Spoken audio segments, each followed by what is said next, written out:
Hello, my wonderful friends. How are we all doing? It's time once again for another story. This is from our friend Strawberry Milk Elf. Oh, I remember you. This is The Adventures of Asukaman. Uh-oh. I get the impression this is probably going to get weird. Hello, Moonhorse. Hi. And the rest of the Celestial Herd. It's been a hot minute.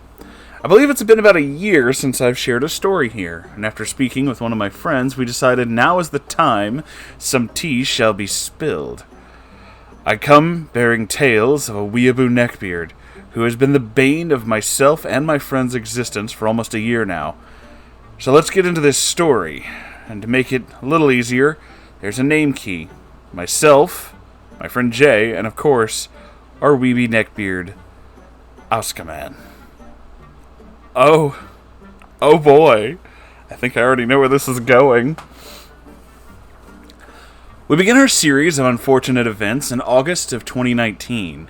Jay and I were attending a large convention in a nearby city, and it would be our first time really planning cosplays together. Our first cosplays were Asuka and Rei from the anime Neon Genesis Evangelion. Oh, I know it well. Urakara and Bakogu? I don't know My Hero Academia, so I probably got that wrong. And before anybody decides to explain it to me, don't. And the characters from Marvel's Into the Spider-Verse.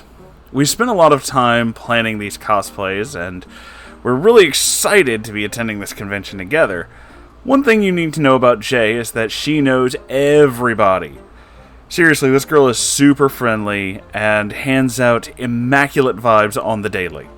So when she let me know that she had secured a handful of photo shoots with a photographer friend of hers, I was over the moon.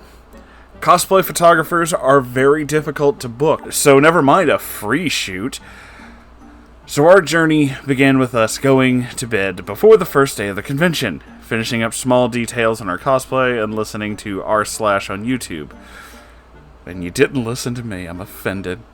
The first day of the convention went without a hitch, really. We goofed off as I'm not even going to pretend to pronounce those names from that anime. And Jay introduced me to a wonderful cosplayer she knew was cosplaying Deku, like the Scrub. Another character from My Hero, for those of you who are unfamiliar with the franchise. Oh, so not like that, and also that would be me. We all spent the entire day making TikToks, you damn kids, and goofy videos, silly pictures, and goofing off until the convention center closed for the night. The second day, when Jay and I cosplayed as Asuka and Rei, also went really well. We took a lot of incredible photos, and she introduced me to so many talented and friendly con-goers. It was the third day when everything kind of went down. On the third day of the convention, we had planned to do characters from Into the Spider-Verse around noon. So from the beginning of the day, Jay and I had a few photo shoots while cosplaying as Lola Bunny from Space Jam. Oh, Lord. My boyfriend had joined for the last day and our Into the Spider-Verse group last minute. And we made funny videos while Jay got her photos taken. This is where we met Asukaman. Asukaman is a tall man who seemed like a pretty normal cosplay photographer. At first. He had scruffy brown neckbeard, glasses, pretty thin, and always carried a bag of photography equipment on his back wherever he went.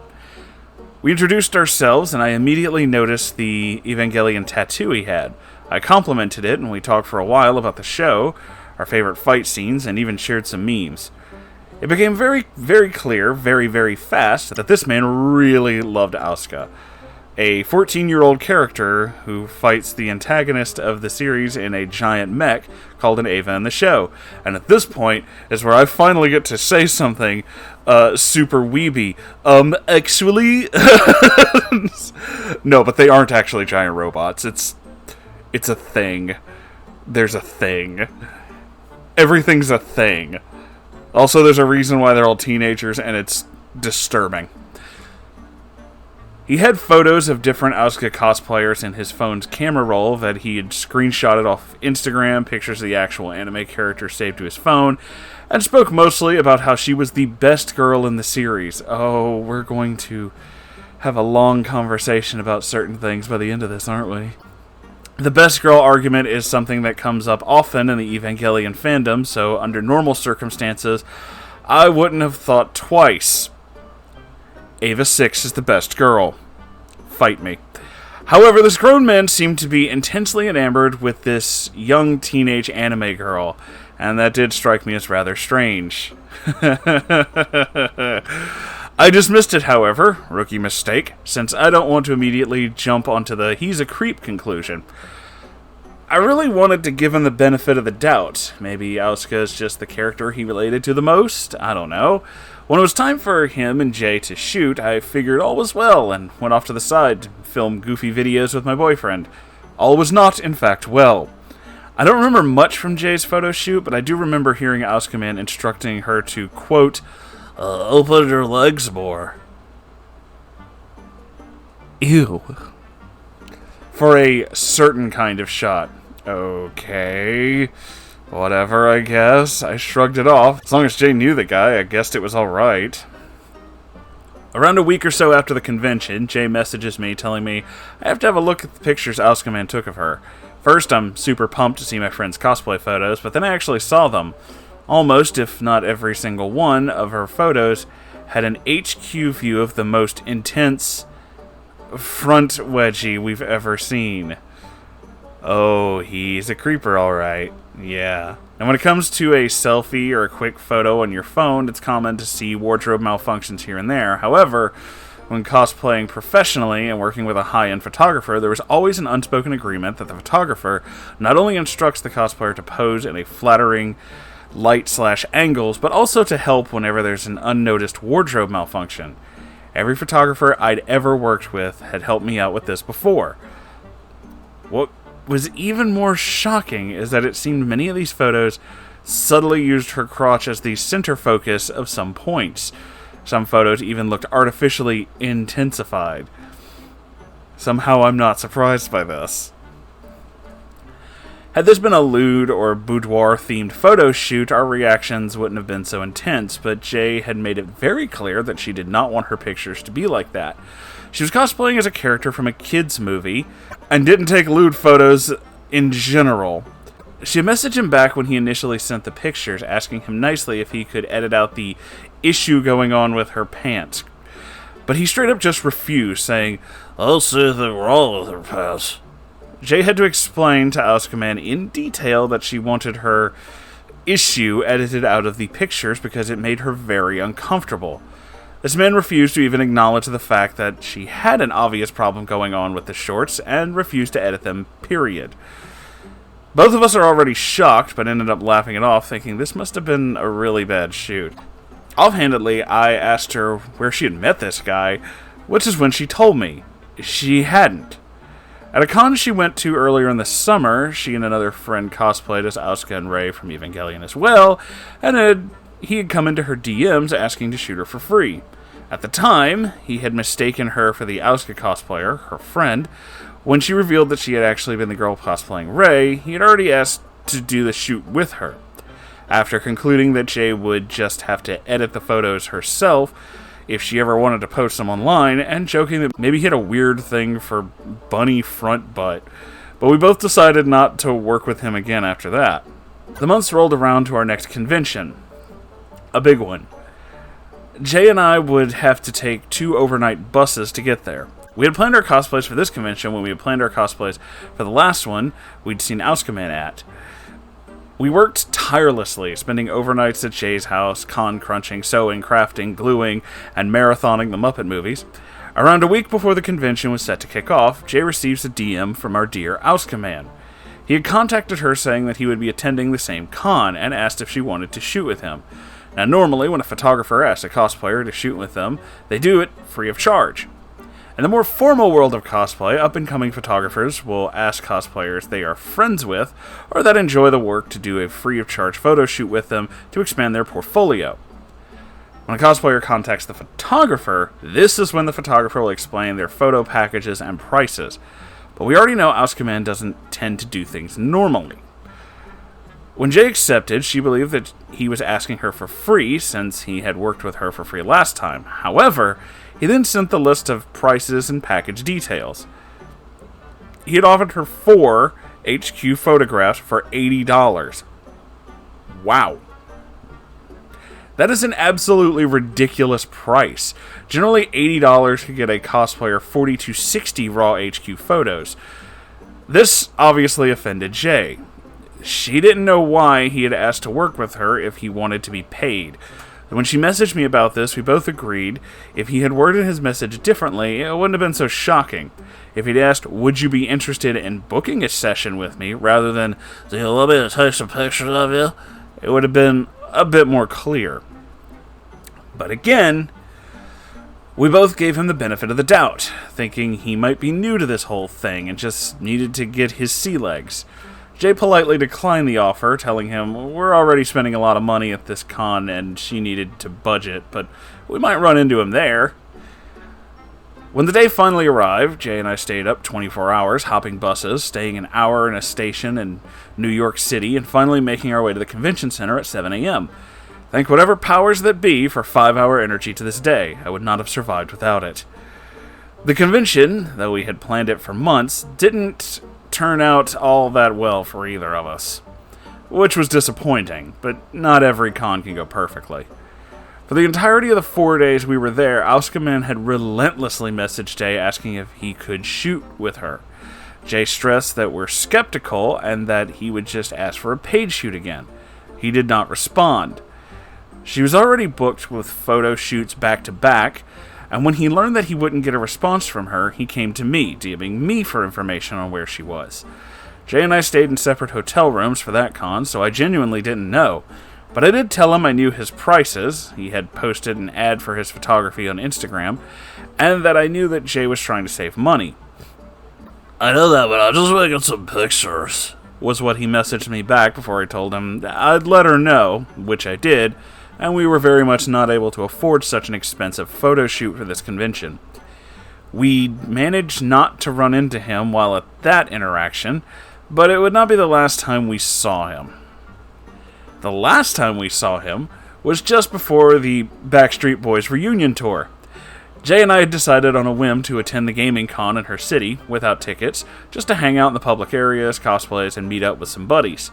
Most of us dressed as a casual version of DVA from the game Overwatch. Oh, you fucking kids. I don't know this shit. And headed off. The convention was a complete bust. It was mostly boring, but right before we decided to leave, Jay's friend ran into us and asked us if we wanted to come to a barcade, an arcade bar. There was a party that was happening a few blocks away. Apparently the barcade was free of charge and was designed to be an after party for the 21 plus con goers. So we went. First half is amazing. Drinks are cheap. All vodka and Red Bull mixes taste like Jolly Ranchers. Ew. The games were vintage and free to play.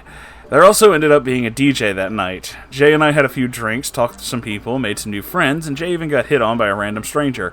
We danced to songs from TikTok. Songs come from TikTok now? I genuinely do not understand what the hell is going on. And enjoyed ourselves until the fateful DM came through Jay's phone. It's Asukaman, saying he had seen Jay and I on our Instagram stories and wanted to know where we were. 2 drinks in and feeling optimistic, Jay and I let him know in case he wanted to come to the barcade party too. It was no time before he came in and beelined straight for our table. We said hi and talked over the music, and tried to introduce him to our newly made friends. However, he seemed interested in talking only to me and Jay. Jay had had enough and was moving between tables to say hello to other people she knew. I, on the other hand, don't know how to excuse myself from a conversation, so I resigned myself to my fate. He wasn't a horrible conversationalist, but all he talked about was Asuka. Between the long and awkward pauses, he would look through his phone to show me Asuka-related memes and pictures, and after 15 to 20 minutes of that, I'm beginning to get bored. I tried desperately to talk about something else. I tried to talk about the plot of Evangelion, the representation of mental illness in the show, his opinions on the remakes and the movies. They're fucking awesome!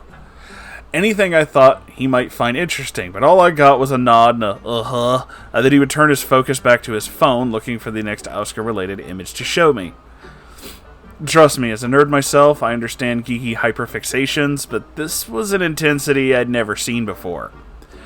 I tried to engage him in other conversations around the table, introduce him to make him feel less outcast, and maybe encourage him to join in the festivities, but I soon gave up when I realized he's just not going to concede. It's Asuka or bust. Thankfully, Jay ended up coming back over, and I tried to explain to her what's going on. This is when Asukaman leaned over the table to talk to Jay and I, asking if I liked Hinata. What? I'd been on a Naruto bender... Oh, that explains it. For the past few months, and the character Hinata Higa... I don't fucking watch Naruto. Is it really obvious? It should be pretty obvious. Is my absolute favorite in the show. I'm very vocal about my love of this character on my Instagram, and even cosplayed her a few times. I confirmed this, and Asukaman began furiously looking through his phone, saying he wanted to show me something. I assumed it would be a picture of a Hinata figurine, or maybe a Naruto meme. What I was not prepared for was some random person's nudes. Oh, lovely. I don't have a problem with nude or lewd or boudoir cosplayers. I dabble in boudoir cosplay myself, and so do a lot of my friends. But my policy is, as long as you're an adult and you're comfortable with it, go for it. It can be a huge confidence booster. And I support all my fellow boudoir cosplayers. So when I was shown a picture of Hinata cosplayer in lingerie, I'm not shocked. Complimenting her, saying I liked it, before I realized this wasn't a picture he had screenshotted off of Instagram. Oh no. Asukaman announced proudly that this was a picture he had been paid to take of this cosplayer. Suddenly, Jay and I feel a lot less comfortable. This picture was supposed to be paid content, only available on this woman's website. Here her photographer was, showing the whole bar her pictures. Shocked, Jay and I stayed quiet as he flipped through the photos on his phone. I don't know why he had these photos on his phone and not his camera's memory card, where photos should be kept, but upon further thought, I don't think I want to know. Jay and I stood there as he kept talking about this woman, and she had an OnlyFans, and how he had set up the backdrop, and how he had done the lighting, to which we just kind of nodded and gave small, oh, okay, cool, while exchanging looks. Both of us wondering how we're going to get out of this one, and being visibly uncomfortable. Then, without warning, Asukaman thrust his phone screen to our faces, excitedly announcing, "She asked me specifically to take this one." Never in my life did I want to see a stranger's whole coochie all up in my grill like that.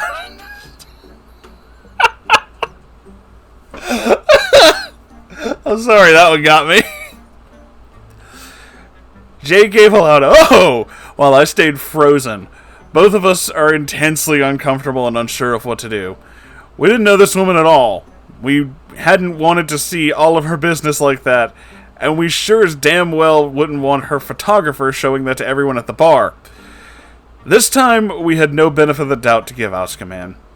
He hadn't anything to drink at all, so what he did could not be excused by having too much. He refused to get involved in any conversation that hadn't been about his 14-year-old waifu, and shamelessly showed us a random woman's nudes unprovoked. We wanted out of there. Now. Quickly, we decided we had had enough and started to say our goodbyes to our friends, and then one of them invited Jay and I to say hello to their friends, as he was staying at the Con Hotel with their pet corgi. Aw, cute.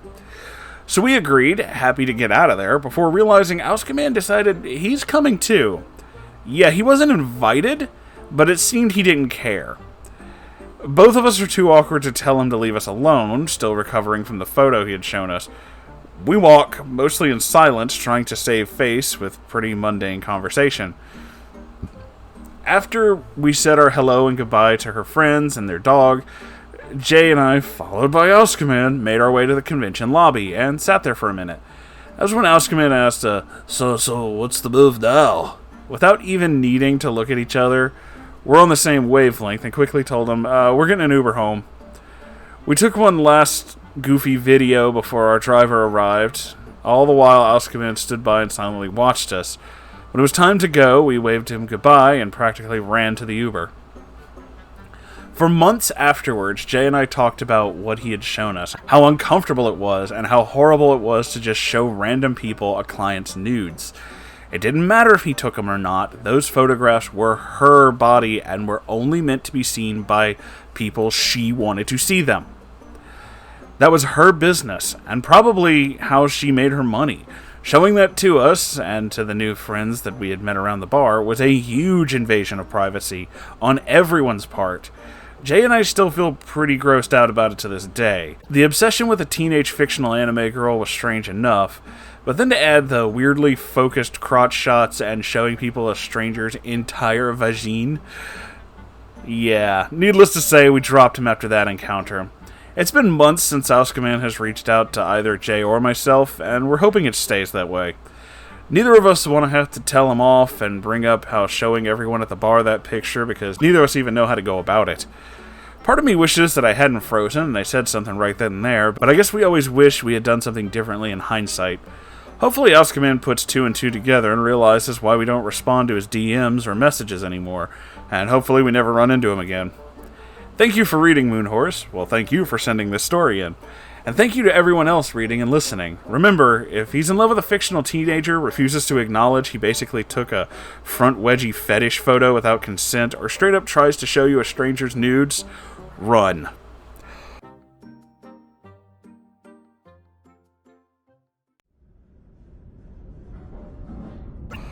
Okay, every now and then with these stories, I get a point, I get a thing where I get to talk about something that I don't usually get to talk about, mainly because there's no context. And in this one, and I realize this video is going to be kind of long because of this, but fuck it, I'm going to do it anyway. And in this one, I actually finally get to talk about this weird dichotomy when it comes to Evangelion as a fandom in general. So first off, the thing you have to understand about the marketing team of anything to do with Evangelion is they have decided that the best way to sell everything is to put this brand on it. And I'm fucking serious. You can buy Eva branded everything. I auctioned on eBay, I bid on an auction and won a pair of sunglasses that were, I'm serious, they're Eva 1 themed. And my favorite part about this is they're actually under a different brand grouping that they had worked with called Eva Golf. Because when I think, giant monster anime, I think golf. They also have clothes and toiletries and food and just anything you can imagine. But, with all that being said, there is a very distinct split when it comes to certain collectible items.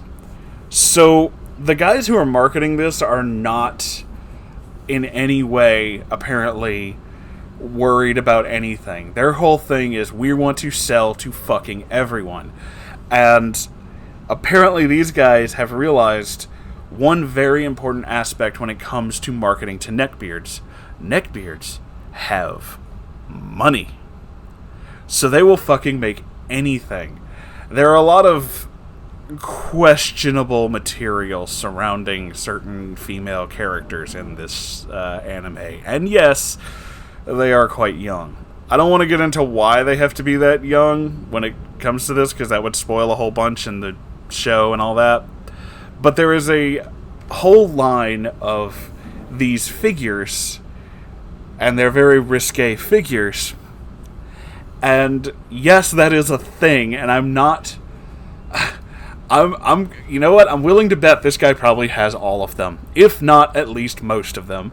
And I'm sure a lot of you are wondering, well, Moonhorse, why the fuck do you know this? Well, there's also a whole different line of figures made for this exact thing about the Evas themselves, who are these giant, looks like robots, they're totally not, monster-like creatures. And those are usually shockingly detailed and incredibly well made. And I found out about these because that's my favorite part of the show. I like these fucking giant monsters. That's the thing that I enjoy most. Shinji gets on my fucking nerves, but I can understand why he gets on my nerves. The boy ain't right. That boy ain't right, as Hank Hill would always say. But I prefer the giant monster robot battle, things like that. And Evangelion has provided our wonderful community with one of the greatest stupid memes that we ever made, which is just an image of the only robot in the actual show, Jet Alone, striding happily across a field with the subtext, "He walk." because that boy walk. Yes, he do. This whole nonsense is because of this. I like this, and I know a lot about this show, and I'm not trying to get too into detail, otherwise we'll be here for the next 4 or 5 hours. But when looking for figures, because I bought a little Ava 1 figure for Sango for her birthday not too long ago, there's also a whole line of them that they just look tiny and adorable, and they have like big goofy heads, and they're just cute. They're just so painfully cute. And when you look up Evangelion figure on eBay, you tend to find a lot of things, which is how I found out about this. And Lord, I wish I hadn't found out about this. There's a lot of weird shit going on with Evangelion, and the way it's marketed kind of betrays its weird shit. But it's way too weird to have a marketing this open, which is, I think, what attracts a lot of the Neckbeard mindset, because a lot of the Neckbeards tend to gravitate towards anime and things like that have this hugely open market that banks on this kind of thing. But it seems incredibly strange that a show that has all these weird undertones about depression and mental illness and becoming God and shit like that would also be the same kind of show that's like, you can also buy sneakers. We sell sneakers. And they do. But they're K-Swiss, so they're not very good. So, there's a lot of weird interweaving things, and I have seen a lot of these figures. I don't like them. They make me quite uncomfortable. I prefer the giant robots. Let's stick with the giant robots. It's a lot safer. Yeah, so this guy, oh boy, I'm not surprised. I'm actually not surprised, and I'm willing to bet that a lot of his high-quality photography stuff, part of it is that he does this for a job, but I'm willing to kind of lean in the direction of a lot of this as he does it just to be creepy. Because I've met a lot of people who do similar things. I've met editors, because I obviously also have to do video and audio editing because of this show. So when I end up going to a lot of different resources and do things to find out all about editing and all this other kind of stuff, the most common question I get whenever I tell people that I do editing is I get a lot of, especially from strangers who I don't know online, the most common thing you get, and anyone who's ever done video editing can tell you this too, is their immediate thing is, do you do porn? I mean, if you paid me, but like, not usually. I don't understand what their thought process is. I partially get what they're trying to say, which is, you get to watch porn, that's so hot. Yeah, except that as a video editor, you're not just doing that. Your entire thing is, okay, so what looks good at this angle? What sounds better with which file? How do we make sure that the levels don't intermesh? Make sure we don't have artifacting? Make sure that there's a lot of technical things. So it immediately, their whole thing is that you get to look at boobies, but it immediately detracts from that whenever it's like work. And this guy is not treating his work as work. He treats it as a way for him to basically get into a position where he can creep on people and feed his weird obsession. This is not the first time I've seen someone who's obsessed with a fictional character. We did a whole fucking video about a guy who's obsessed with fictional characters and his own quote-unquote canon universe. So this is weird, but not surprising. The whole anime area is full of some weird shit, you guys, and if you haven't been in that dark corner of the internet, don't do that. It's the kind of place you don't go without a hazmat suit.